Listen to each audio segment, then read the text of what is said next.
हे मागे शक्तिशाली आशीर्वाद जी के, हे मागे शक्तिशाली आशीर्वाद जी के। जय श्री सीता, जय श्री सीता।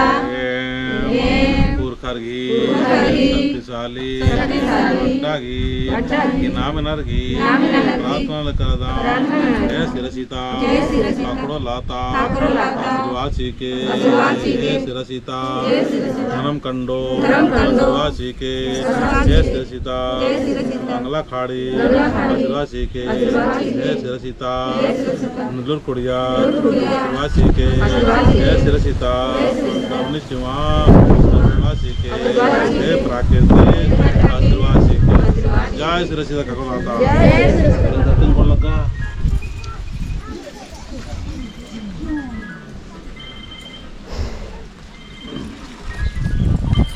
तो ये लेखा एम अकुन जितना भी पैदल यात्रा नो साथ संगे चिचिकाचार और मार्गे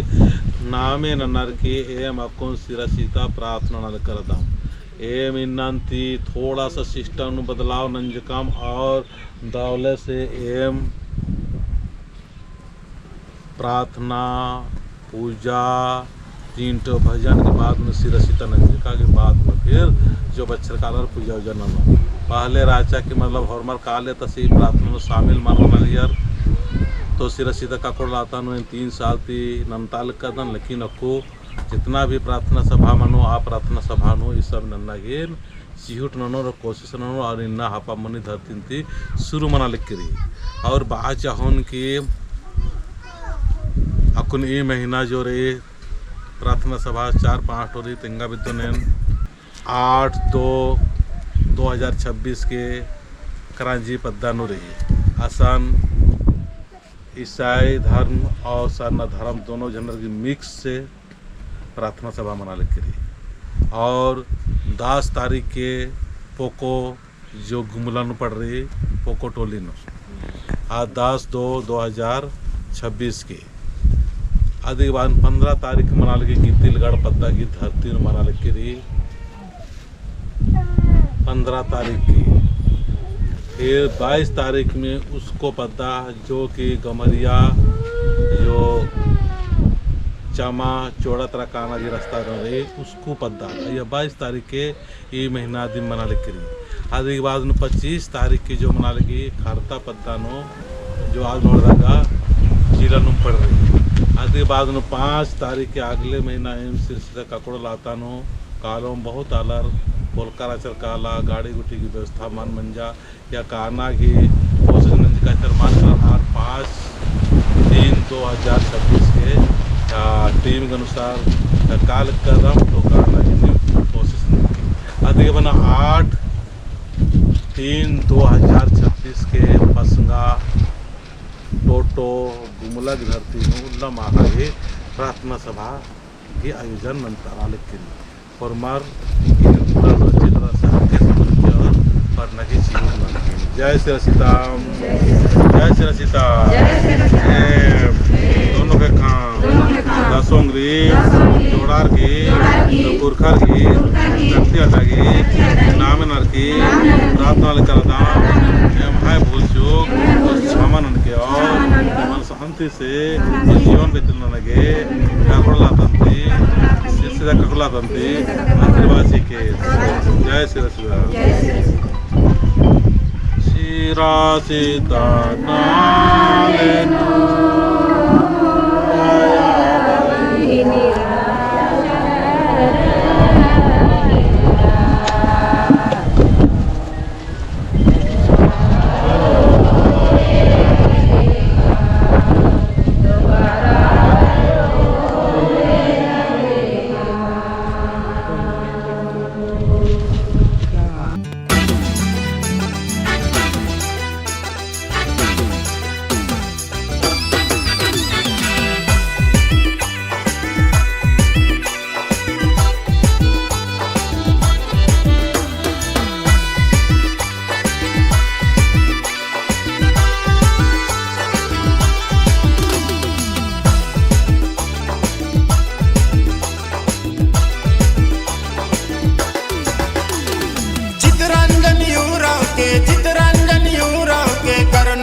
सबके बताए लगल धर्म डहर रे।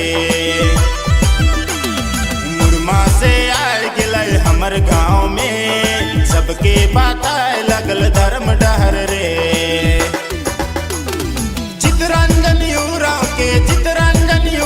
के करना प्रणाम करना जोहार। मुरमा से आए गिलय हमर गाँव में, सबके बताए लगल धर्म डहर रे। मुरमा से आए गिलय हमर गाँव में, सबके बताए लगल धर्म डहर रे।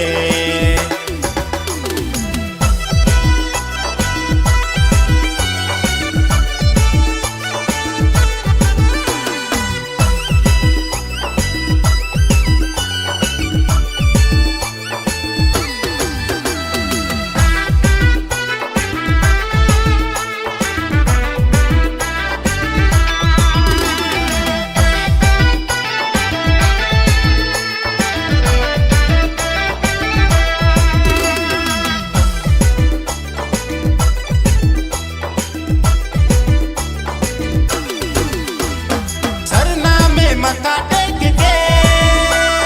चले धर्म डहार पगड़ी बांध के। सरना में मत्था टेक के चले धर्म डहार पगड़ी बांध के। आयु बाबा छोड़ के मोह माया तोड़ के, आयु बाबा छोड़ के सरना झंडा लेके, सबके बताए लगल धर्म डहर रे। आयु बाबा छोड़ के मोह माया तोड़ के, आयु बाबा छोड़ के सरना झंडा लेके, सबके बताए लगल धर्म डहर रे।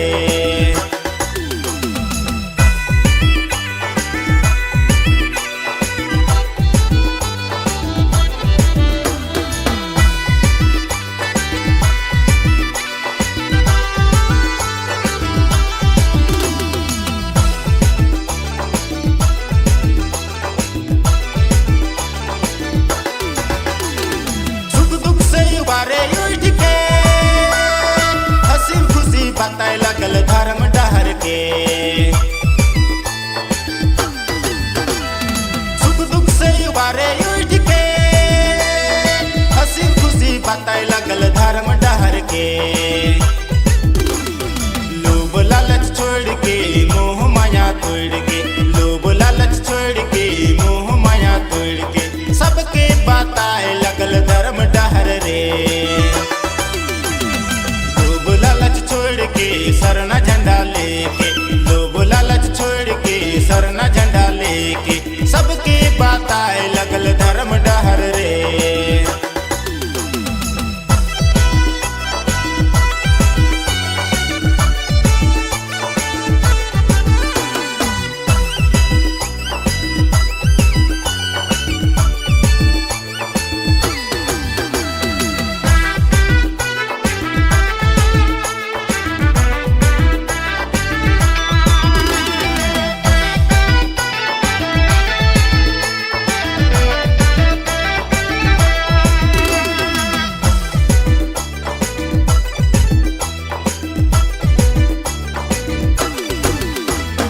आपस में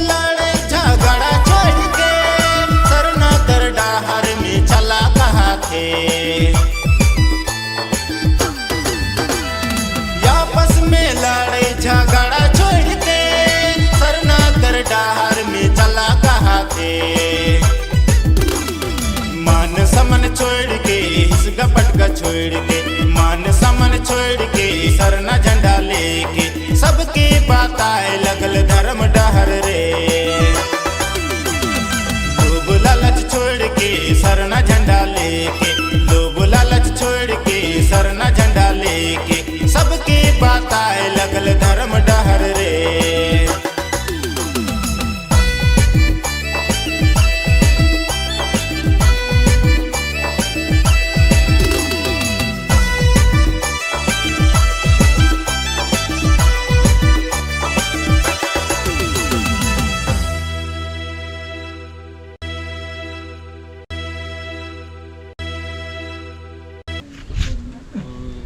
मैं धर्मी भंगाया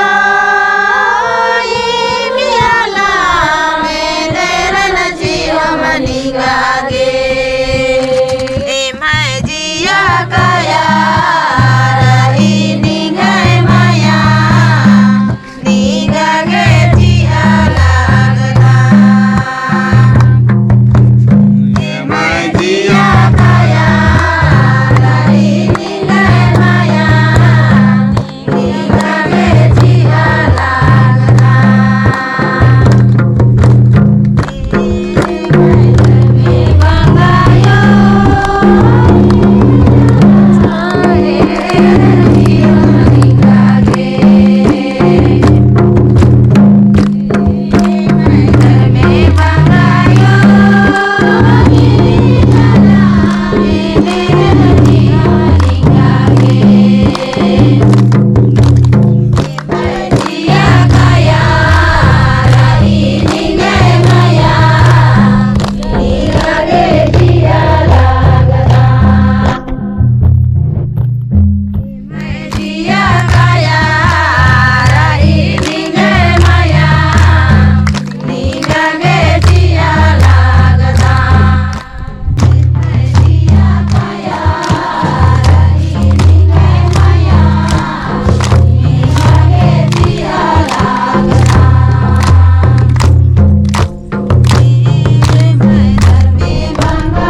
चल मैं फल के रखा हूँ।